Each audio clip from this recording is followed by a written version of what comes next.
Once again, maayong buntag kanato nga tanan. Let us now open our Bibles once again to the book of Joshua. Joshua chapter 24. Joshua chapter 24. We have it as our responsive scripture reading a while ago from verse 1 to verse 15. Once again, let's open our Bibles to this portion and let us read together the last verse, which is verse 15. The last verse in our responsive scripture reading. Joshua 24 and verse 15. We invite those that are with us online to please join us in the reading of God's Word. Joshua chapter 24 and verse 15. Reading, "And if it seem evil unto you to serve the Lord, choose you this day whom ye will serve, whether the gods which your fathers served that were on the other side of the flood, or the gods of the Amorites in whose land ye dwell. But as for me and my house, we will serve the Lord." Barely 5 days into this brand new year, I want to consider with you for our meditation the words of Joshua here in our text. Nga diin iyahang giauhag ang mga katawhan, choose you this day whom you will serve. As you can see, today's message is titled, Choose You This Day. You may not have realized it, mga kaigsunan, upon on a day-to-day basis, we all do make decisions. We all do make choices. Gani, even sa ato ang pagnganhi dinhi, thanks be unto God that you chose to honor the Lord by coming to church for worship. It is all by His grace. Kaya nga naman, naay mga panahon nga inigbango nimo, posible nga magduha-duha pa ka. Moadto, dili. Moadto, dili. Apan kung ikaw anak sa Ginoo, kanindot kayo nga dili na pwede nimo, dili na kinahanglan nga imong timbang-timbangon adlong Domingo, I choose to honor the Lord. I chose to go to church, to worship Him in spirit and in truth, and to worship Him with my brothers and sisters in Christ. Choose you this day. Apan nay mga panahon sa ato ang kaluyahon sa atong pagtuo, or perhaps kaluyahon sa ato ang Kristohanon nga paglakaw, nga inigbango nimo og naay makapanawag bay mga ligo tag dagat.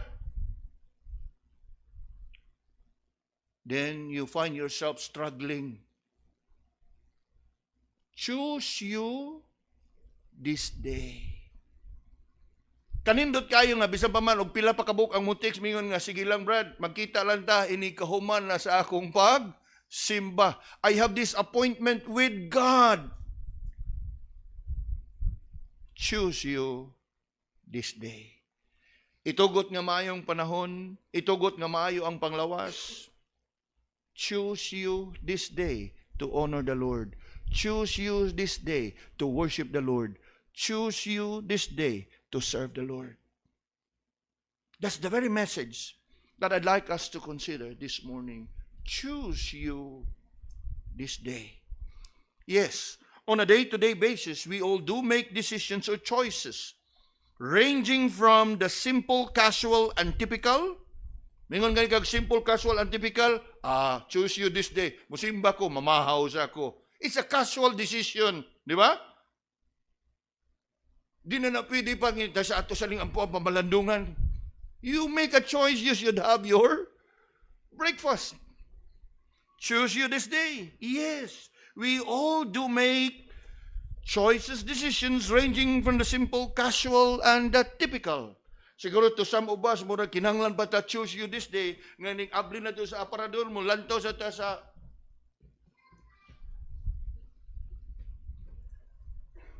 nga usahay mapagan pas mister.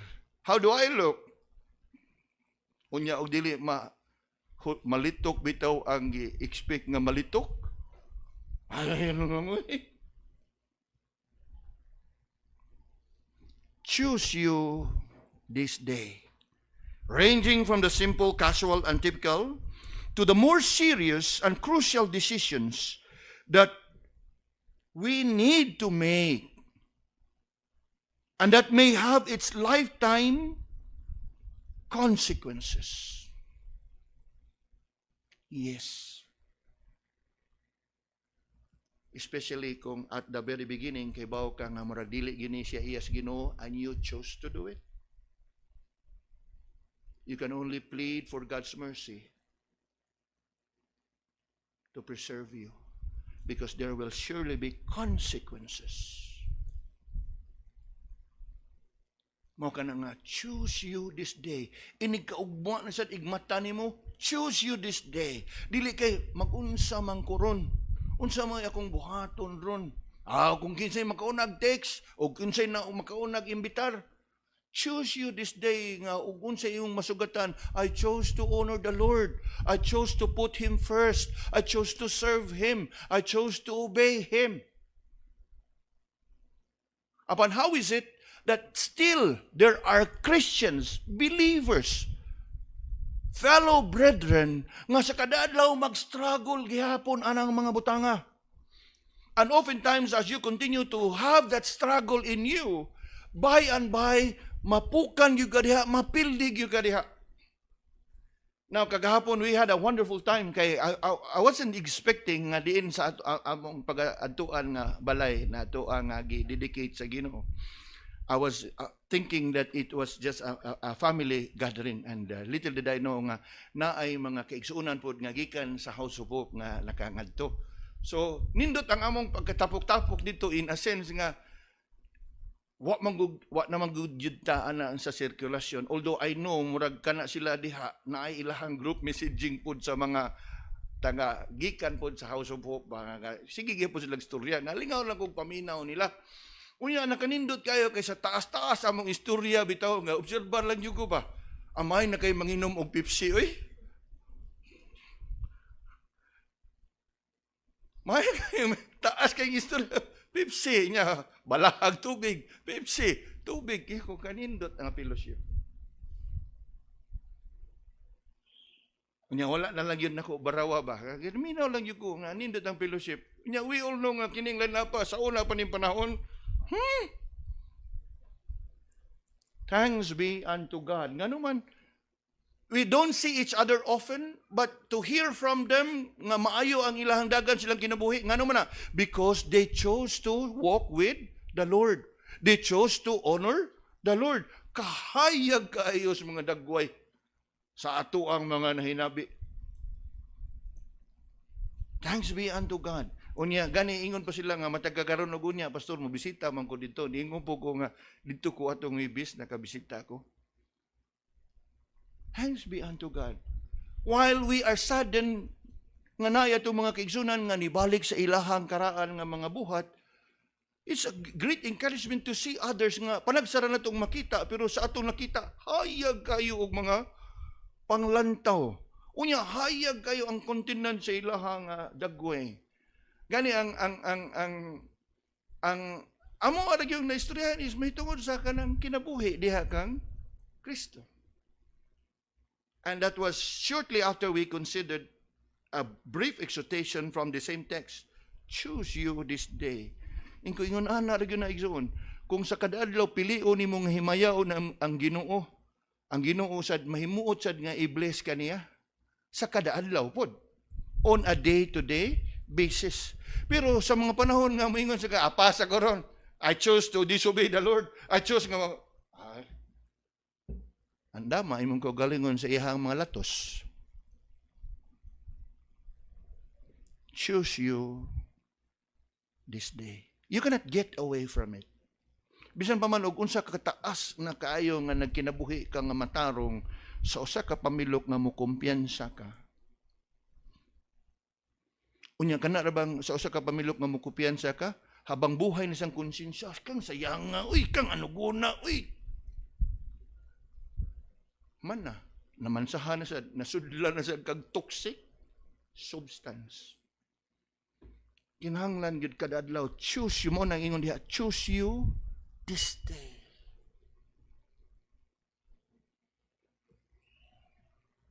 Yes. We do make choices each day, ranging from the simple, casual, and typical to the more serious and crucial decisions that may have its lifetime consequences sa ato ang kinabuhi. And it boils down to this, whether you choose to honor the Lord or you choose to exalt yourself. Maura man na. What is it that really urges you to disobey the Lord? Balik-balik inyong kinabuhi. Unsang butang nga ang maogi magtukmod nimo nga murag imo nga supakon ang Ginoo? What is it? It is anything that you would want to experience. Anything nga gusto gyud nimo, gikahinaman gyud nimo nga you would even dare consider disobeying the Lord. Karon lang, Lord, one time.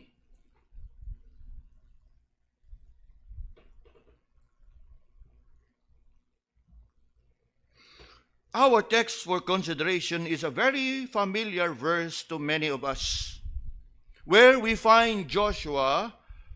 We know very well that he replaced Moses, and Joshua was indeed successful by the grace and mercies of God to bring the people of Israel into the promised land. Fighting one battle after another, Joshua was able to distribute the lands, to apportion the lands to the 12 tribes of Israel. So nakabuwag-buwag na sila, nakaplastar na sila. Apan dinhini ining tungura in chapter 24, sa human nga iyang giplastar ang mga katawhan sa Israel according to their tribes, he called for a meeting.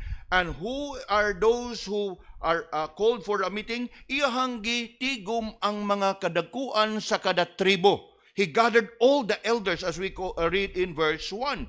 He called for the elders of Israel and for their heads and for their judges and for their officers, and they presented themselves before God. So there was a gathering.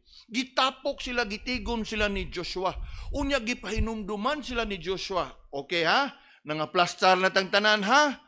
Malinaw na ang tanan ha? Napukan na to ato ang mga kaaway ha?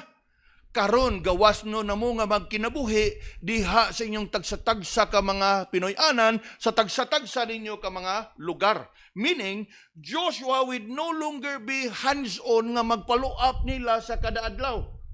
Karon sila na, the elders, the judges of every tribe, they are now in charge to police their own ranks.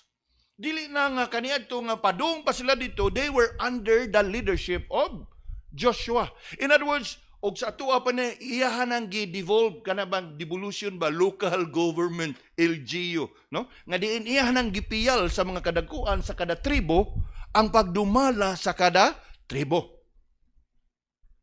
And he was bringing to their attention, hinumdumi baya ang kaayo sa Ginoo diha kaninyo. Gikan iyang gisubay ang history during the time of Abraham. Gisubay niya hangtod nga ang katawhan sa Israel dito sa Egypt. Gikan sa Egypt, gikuha sila sa Ginoo dito sa Egypt in the wilderness wandering. So in other words, gisubay ni Joshua ngadto kanila, he made a recapitulation of all the good things that the Lord has done in their lives. That is for the purpose nga mapahinumduman sila sa kaayo sa Ginoo, mapahinumduman sila nga kung dili pa kaayo sa Ginoo, di gyud mo maabot nining tungura ni ining dapita sa inyohang mga kinabuhi. And you know mga kaigsunan, that is one of the reasons why we do have year-end Thanksgiving service. By having a year-end review. O kung sa gihimo sa Ginoo kanato sa tibuok nga tuig. Gani, bisag kung saan na ito pag-ihap, dili gina ito mahinumduman ang tanan. Unya na pa'y usahay nga murag, mabati pa tag konsensya, wan ako masir da, wan ako masulti da. Sige lang, kay ang Ginoo nasayod ug unsay naasulod sa imuhang kasing-kasing. But then again, that is what Joshua here is doing. Telling them, reminding them that it is the faithfulness of God that has led you and brought you to this place. Now you have settled well in your respective houses and homes. Remember these things. Ayaw kalimti ang Ginoo. Now, fast forward from verse 1, fast forward now to verse 14. Sa dihang iyahang gisubay ang tanang kaayo sa Ginoo diha kanila, niingon siya diha in verse 14, "Now, therefore, fear the Lord and serve Him in sincerity and in truth, and put away the gods which your fathers served on the other side of the flood, and in Egypt, and serve ye the Lord." Nga naman, kay kung atong mahinumduman, si Abraham, sa dito pa siya sa Pinoy-anan sa iyang mga kaliwatan, his family, they are idol worshippers. Gitawag sa Ginoo si Abraham, then they ended up in their trouble. Ang iyang mga kaliwatan ended up in their trouble where? In Egypt. In Egypt, they are also idol worshipper. The Lord delivered them from Egypt, brought them into the promised land. The people in the promised land, they are also what? Idol worshiper. Now, I want us to see the reality. Sa atong kinabuhi dinhi sa kalibutan, we are like the children of Israel. Nga bisan asa ta mo dalagan o mo biyahe, mo lakaw ni ding kalibutan, we are being surrounded by idols and idol worshiper. Apan, the key principle nga gihatag ni Joshua ngadto kanila, you cannot change the reality that you are being surrounded by idols and we are being surrounded by idol worshippers.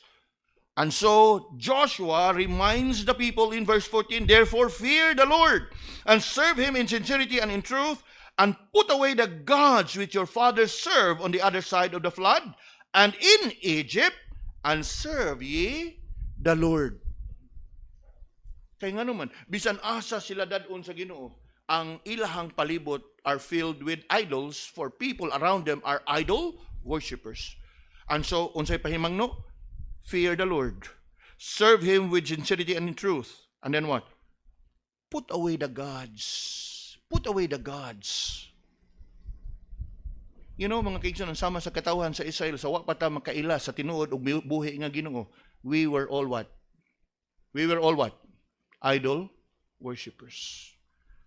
And somehow, sa mga kaubana nato nga wa pagyud diha sa hingpit nga pagtuo, yes, by God's grace, you've been coming and hearing the truth. You may have been agreeing and believing to all that you hear, but the fact remains nga napay attachment nato sa ato ang karaan nga mga tinuhuan, ang atong mga debosyon.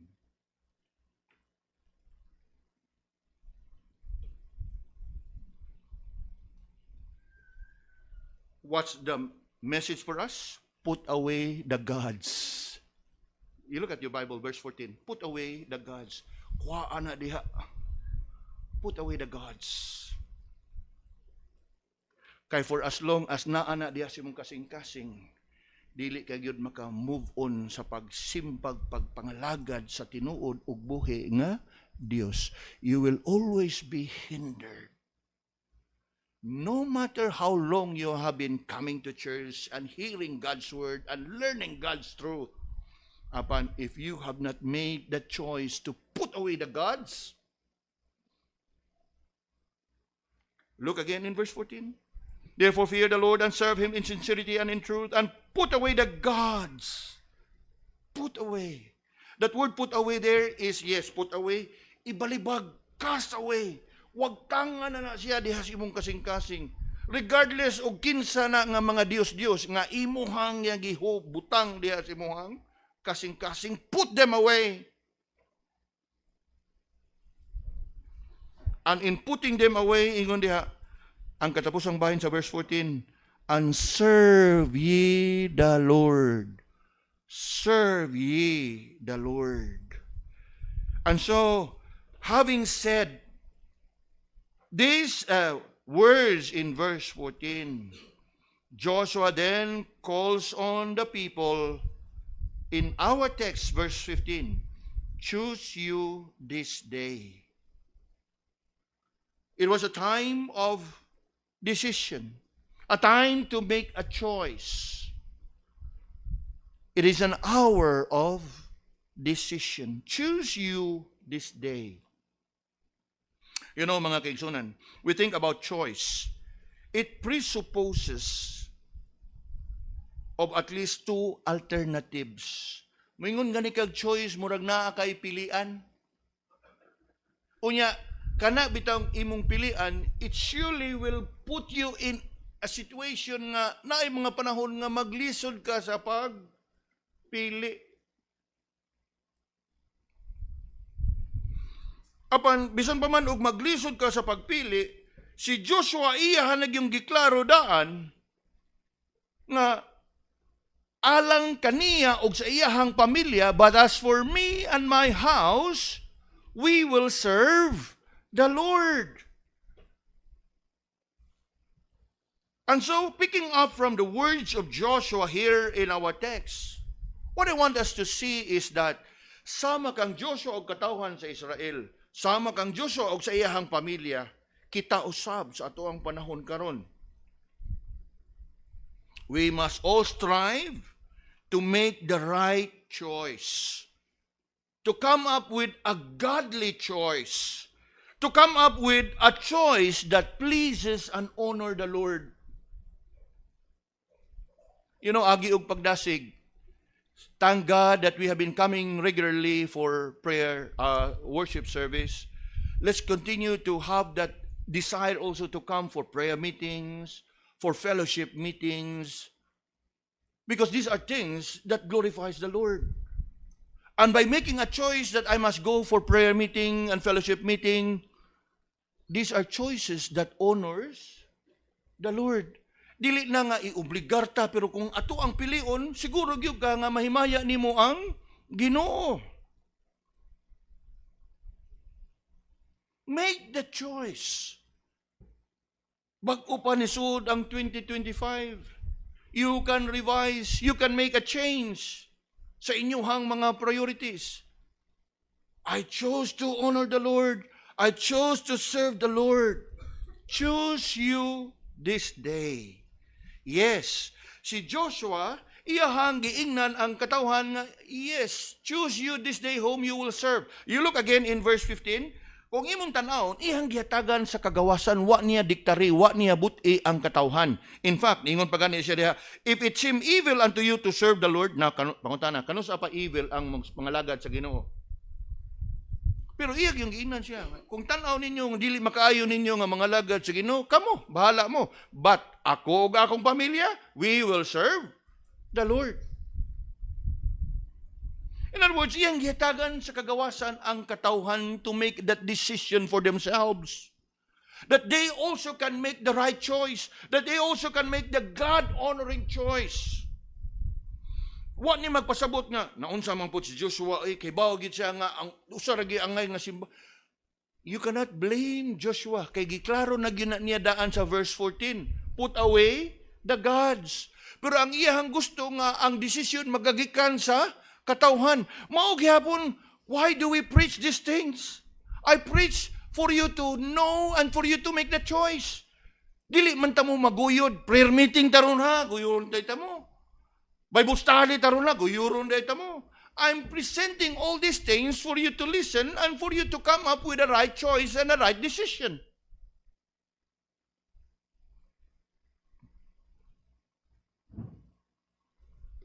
We must strive to make the right choice, a godly choice, a choice that pleases and honors the Lord.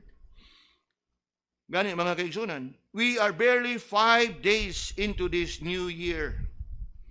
I am sure nga naatay mga plano ug daghan tang gitinguha sa atong mga kinabuhi nga maantag ingani akong kinabuhi, you know mga kaigsunan. Dili gyud ka maglisod sa imong gitinguha sa Ginoo kung imo pong unahon ang Ginoo diha sa imong kinabuhi.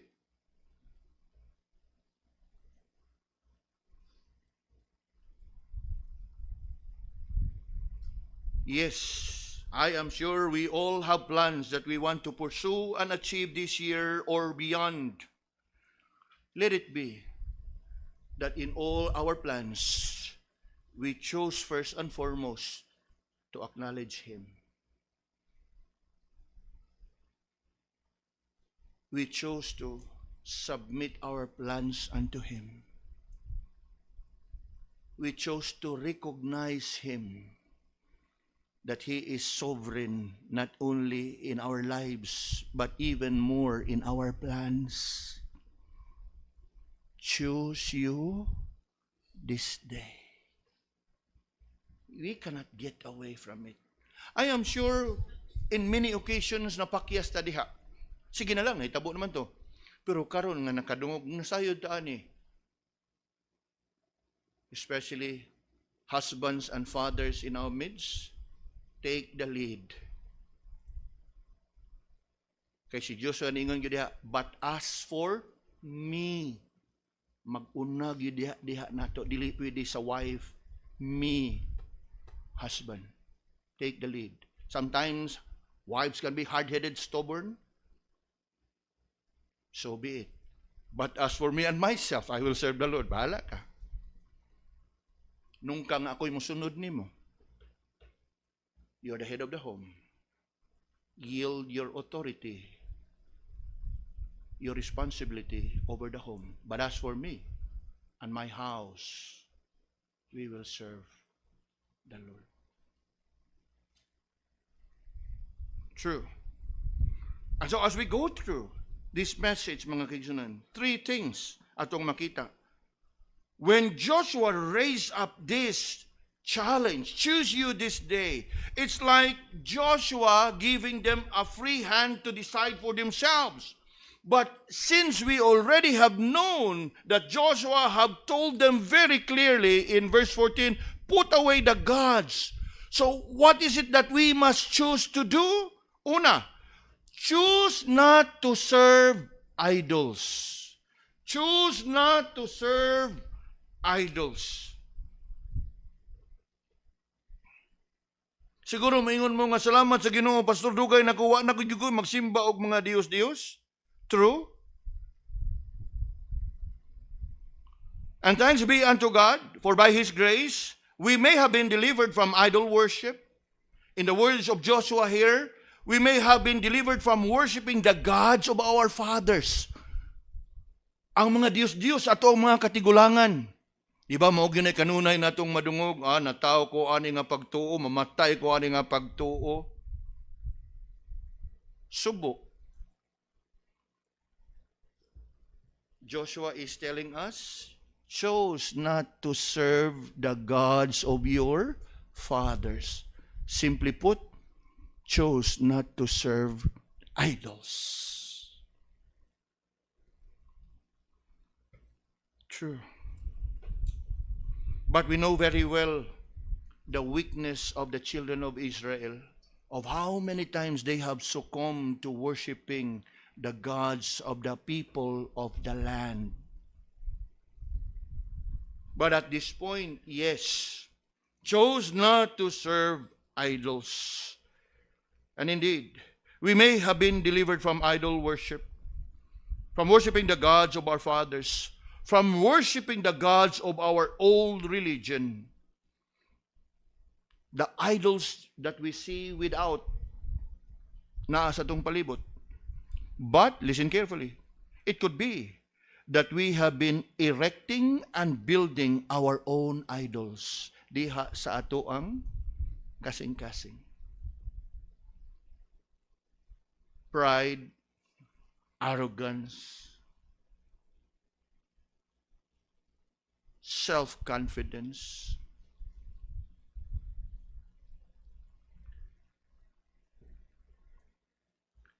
We read in Colossians chapter 3 and verse 5. If you are quick, you can turn your Bibles there. In Colossians chapter 3 verse 5, it says, mortify therefore your members which are upon the earth, fornication, uncleanness, inordinate affection, evil concupiscence, and covetousness, which is idolatry. Now, samtang kampante ta nga moingon nga wa na ko mosimba og mga Dios-Dios, mga kaigsunan, wa na gyud ko mosimba sa mga Dios-Dios diha sa atong palibot. Thank God. But it could be nga diha usab sa imo harong pagkinabuhi, you are building your own idols within your heart. And what kind of idol is it?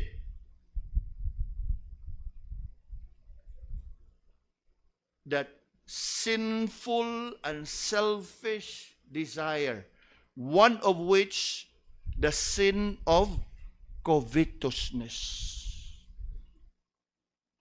The sin of covetousness. Now, not many may have realized this, but this is indeed the sad reality, mga kaigsunan. Covetousness is idolatry. We know very well how idolatry is defined. Anyone or anything that stands between you and your God, to you, that is your idol. Anything or anyone that has coveted your affection that should only be given to the Lord, that to you is your idol. I give you an example. The Bible says, love the Lord your God with all thy heart, with all thy soul, with all thy strength, and love your neighbor as yourself. Upon there comes your career. Nga mas gihigugma gyud nimo, gihatagan nimo sa imong oras o panahon to the point nga wa na kay oras para sa Ginoo. That means kanang imong career or kanang imong negosyo mas gihigugma nimo kaysa imong paghigugma sa Ginoo. To you, that is your idol. Anyone or anything that stands between you and God, to you, that is your idol. Anyone or anything that has caught your affection, that has caught your attention, so much so that your affection and attention to the Lord has been hindered, to you, it is your idol. You know what? They are not sinful in itself. Negosyo, panginabuhian, hobbies, whatever it is that you enjoy doing, not sinful, not wicked, but if in any case it stands between you and God and hinders you from serving the Lord, to you, that is your idol.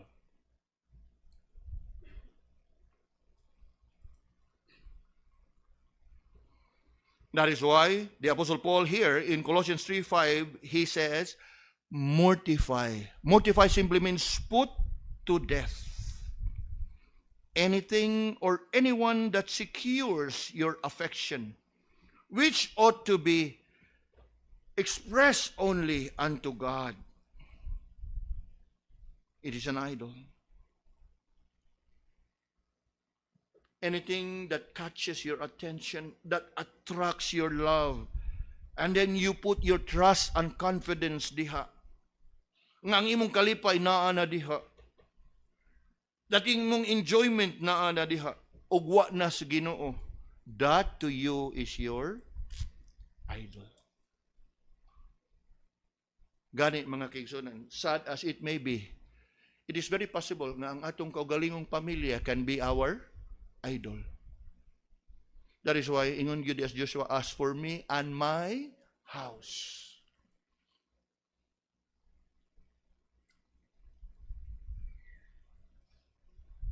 So that's the first choice that we can see from here. Chose not to serve idols. Ikaduha, choose not to serve the God of this world. Choose not to serve the God of this world. In 2 Corinthians chapter 4, verse 4, we read of the Apostle Paul mentioning the God of this world. In 2 Corinthians 4, verse 4, it says, in whom the God of this world had blinded the minds of them which believed not, lest the light of the glorious gospel of Christ, who is the image of God, should shine unto them. So he did mention of a God of this world. You know what? The God of this world obviously is in reference to the devil or Satan.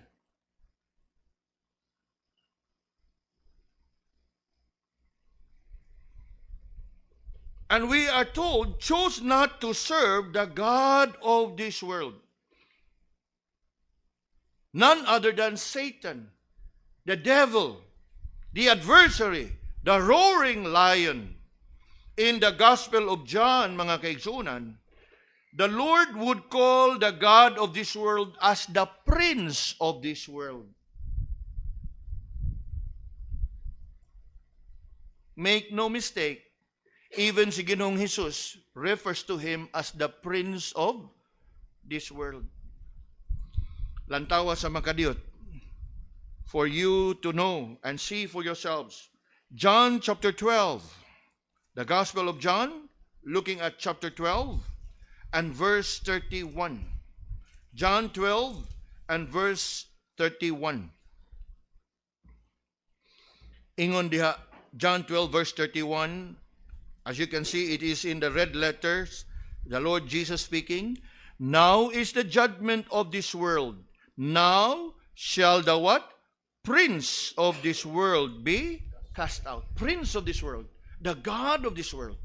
Now move on to John chapter 14. John chapter 14. And look with me at verse 30. John 14, looking at verse 30, it says, Hereafter I will not talk much with you, for the prince of this world cometh, and had nothing in me. Now that prince of this world there refers to the God of this world, who is none other than Satan. Chapter 16, still in the Gospel of John. Chapter 16, and looking at verse 11, it says there, of judgment, because the prince of this world is judged. Now, I'm bringing this to your attention for you to really see for yourself the sad reality that we were once servants of the prince of this world. We were once in submission to the God of this world. Ug bisan pa man tuod sa grasya sa Ginoo, we have been delivered from the bondage to sin. And we have been saved by grace through faith in the Lord Jesus. The fact remains that there are just times that we yield ourselves to Him. That's why we are to choose this day not to serve the God of this world. Nga naman, kay bisan pa man tuod og naluwas na tagikan diha kaniya, na ay mga sitwasyon o mga higayon that we yield ourselves to His enticement.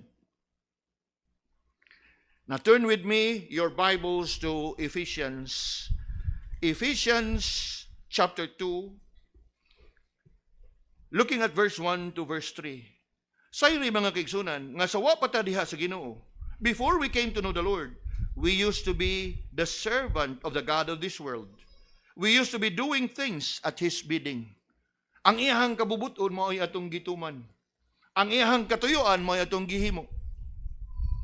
Now, Ephesians chapter 2. Look with me in verse 1 to verse 3. The Apostle Paul here said, And you had He quickened who were dead in trespasses and sins. Look with me in verse 2. Wherein in time past you walk according to the course of this world. According to the what? Prince of the power of the air. Who can this be? The God of this world? The prince of this world? The enemy, the devil, Satan himself. So, we walk according to his bidding, according to the prince of the power of the air, the spirit that now worketh in the children of disobedience. And look with me now in verse 3. Among whom also we all had our conversation in times past. Sa ato pa, sa aming labay nga mga kapanahunan, nga wa pa ta diha sa kahayag, wa pa ta diha sa pagtuo, wa pa ta diha kang Kristo diinta. We are serving the God of this world.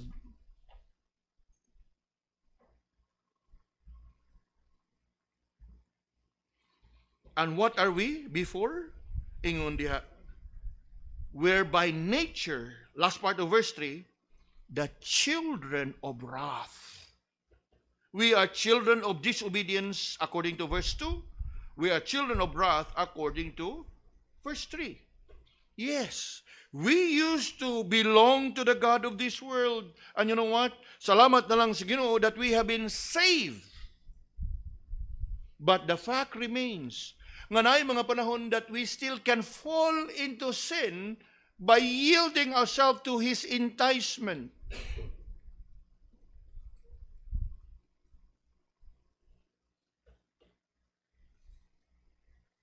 True? We used to belong to the God of this world. But by God's grace, we have been delivered from that bondage and have been made alive in the newness of life in Christ Jesus. Yet, the sad reality is that we still can fall into the wiles and the snares of the enemy, the devil, pursuing and fulfilling the lust of the flesh. Mo kana nga, we have to make a choice. Choose you this day.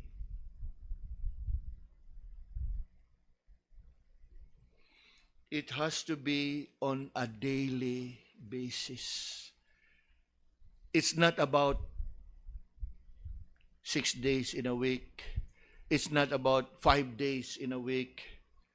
It's not about 4 days in a week that you choose to honor the Lord and to serve the Lord. It's 7 days a week. Choose you this day. Yes. This is where many of God's people struggle, for there are just times that we get enticed.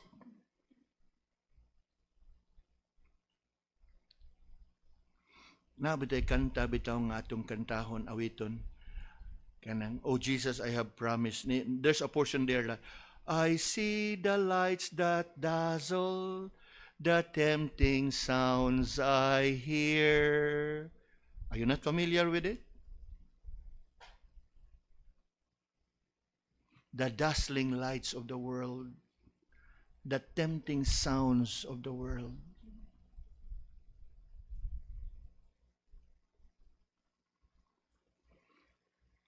We get enticed, we yield ourselves to it, so we got engaged. And having been engaged, in the end, entangled. Mao gyud na ending. Entangled, nagapos na pud tag balik. Naulipon na pud tag balik.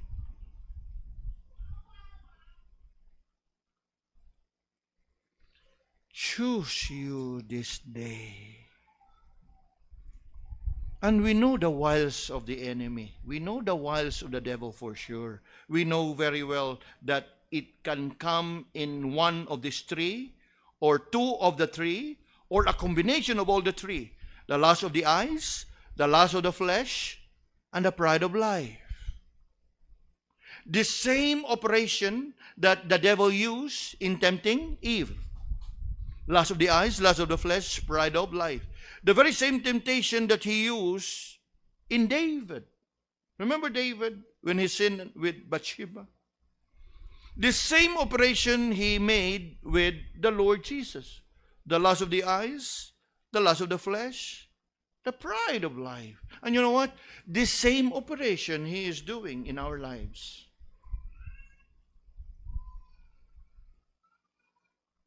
And you know, mga kaigsunan, if in case wa bata pa makabantay, we are all vulnerable.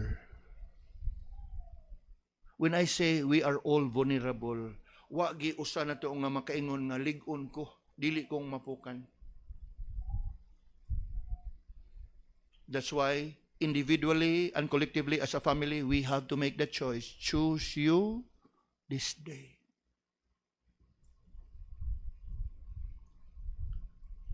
Ang imuhang desisyon to honor the Lord sa minglabay nga adlaw cannot automatically be carried over to the new day and to the next day. You have to make that choice every day of your life.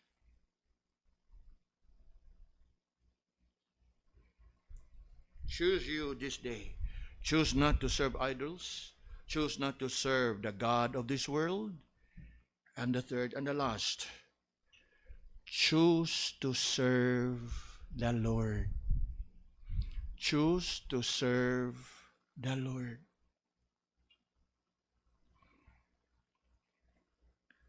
While Joshua gave the people the free hand to choose for themselves, Joshua, before the people could respond, already has made his own personal choice when he said, "But as for me and my house, we will serve the Lord."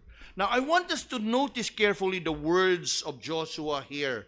The choice that he had made. Indeed, it is a God-honoring choice. Indeed, it is the right choice. Indeed, it is the best choice. But more than just that, I want us to see for ourselves that first and foremost, it was a personal choice. In other words, iya itong mismo kaugalingong desisyon. But as for me, bahala na mo diha, but as for me, it is a personal choice. And more than just a personal choice, notice also that it is a collective choice. A collective choice. But as for me and my house, collective. Or if you would want it another way, it is a family choice. In other words, gikauyunan sa tibuok nga pamilya. Dili lang iya, kundi sa tibuok nga pamilya. But as for me and my house, a personal choice, a collective choice, a family choice. But as for me and my house, and then not only that it is a family choice and a personal choice, muna pinakanindot, it is a God-honoring choice. We will serve the Lord. You know, subo man pamalandungan, pero na mga panahon nga sa usa ka panimalay, manimbata, ay maraglayan akong lawas, ikaw lang. Manimbata, ay naarab ako'y lakaw. Manimbata, na ako'y, ang uban na ba yung taon ba nga, kanang, murag subo ba, kay nga naman, I hope nga mo tubo ta, og di, wa ta diha ng dapita, wa para ba mao ganing labhanan, daghan para ba kog labhonon.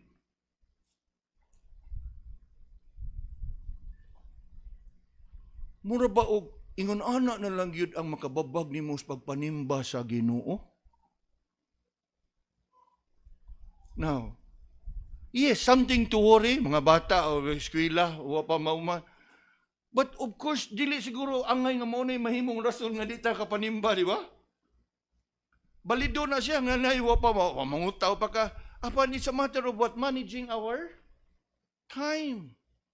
That only reflects og unsa gi priority nimo sa imuhang kinabuhi. Let it be nga from among us in this church, husbands, wives, children, let it be that we share the same choice as that of Joshua. But as for me and my house, we will serve the Lord. Husband, you set the example. Joshua did. But as for me, wag siya mingon nga, but as for my wife, but as for me, it must begin in us.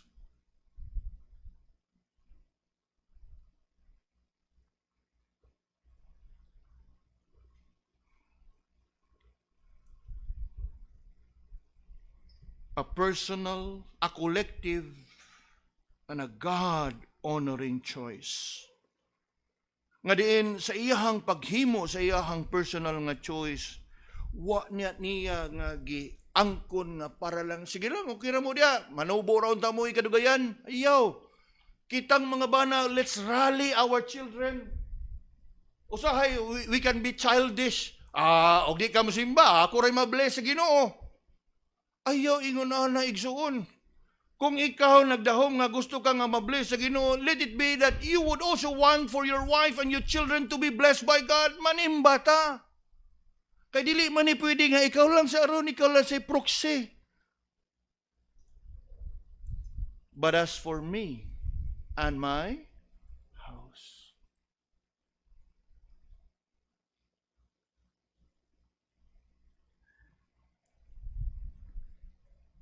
you can see for yourself in the words of Joshua how he made the choice, how he expressed his commitment, and how he was bold to declare his conviction. Choice, commitment, conviction. But as for me and my house, we will serve the Lord.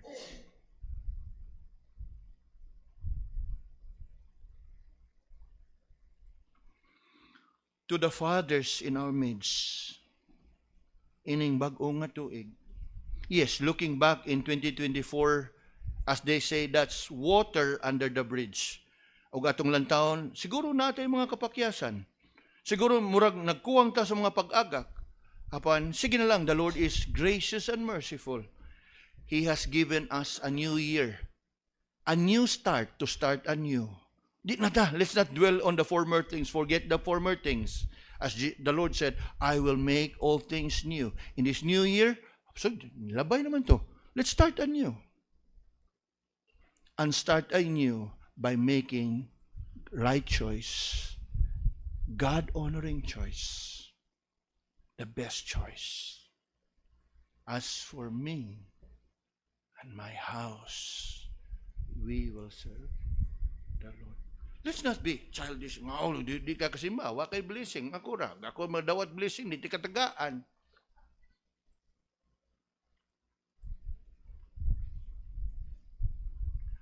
Samtang nindot kayong paminaon nga siguro og mo imong pamaagi nga imong dasigon ba nya mingon na lang pud si Mrs. Sige ay manimba na lang ta.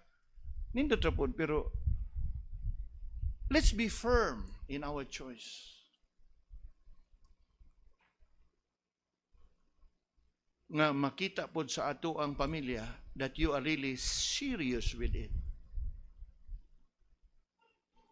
Kana bitong pagdasig na to ba nga sometimes now please bear with me, wala tay kuan na pero at times ato lang yung gusto nga tinguha bitaw nga makasimba ang tanan, manimba ta kay mga untay ni kahuman sa kuan. It defeats the purpose. For all you know, tibok, barangay, ino na, manimba. Kaya nga naman, imo kung pasaligan nga mga untay ni kahuman sa kuan. Let it be nga, ali, manimba ta. Let's worship the Lord. Let's serve the Lord. Period. Mukuyog silang dili, but you have done your part. Nga imo silang gi-reach out. Don't dangle anything that can attract them to join you in coming to church. Murag imong gibarato ang Ginoo ana. Nga kinahanglan pa nimong linglahon og danihon ang uban para lang gyud silang mosimba.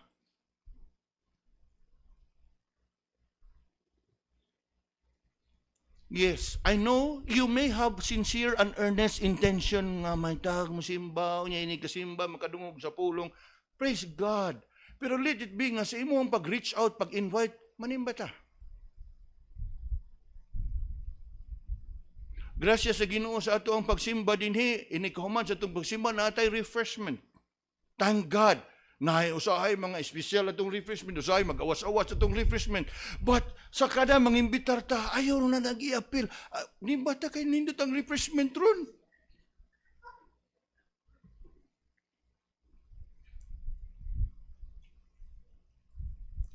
Yes.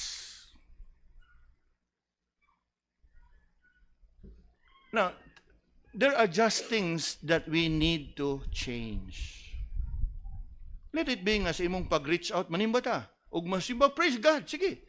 Now, ignagi kay intensyon nga imong i-treat, kay imong bisita, imong gi-invite, praise God. Pero ayaw i-appeal sa package sa imong pag-present. Kung inikahuman sa inyong pagsimba yun niya, unsa man, aray, mga unsa ta. O sige, praise God, pero kanang mo imong idanggol bitaw. Simba ta kay. That defeats the purpose.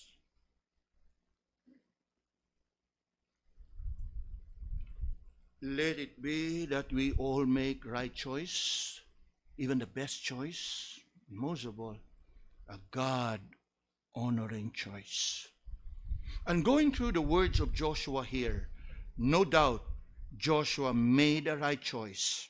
It was a choice that brought about good results, a choice that brought them good success, and a choice that honors the Lord. Og sama kang Joshua, again, ngadto sa mga haligi sa panimalay.